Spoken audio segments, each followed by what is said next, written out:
We have all heard that the SMART goals framework is supposed to be this amazing framework, and a lot of people actually use it. But in today's rapidly changing world, I challenge and I say that the SMART framework may not be the best. The specific, measurable, achievable, realistic, time bound. So, just for context, this was introduced in 1981 by a guy by the name of George.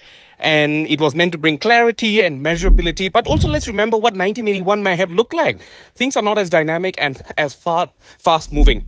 So, there is a neuroscientist by the name of Anne Laurie Lee Kampf who says that for today's context, it might be better for us to think about things as tiny experiments.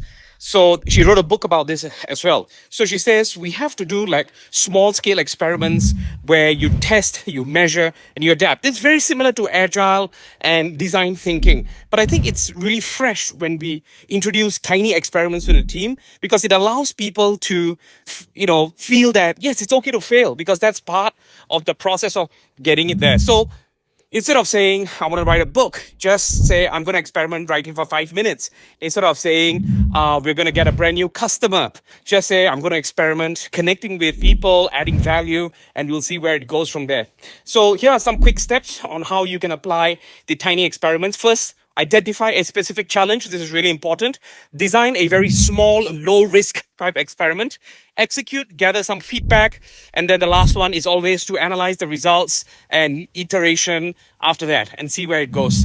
So incorporating tiny experiments, I think, really can be a very powerful game changer in leadership because it really fosters that culture of adaptability instead of like giving people tons of OKRs and KPIs, and it just weighs people down. I mean, think about it, right? People set so many resolutions at the beginning of the year, but how many people actually follow through? So try this out and let me know how it goes.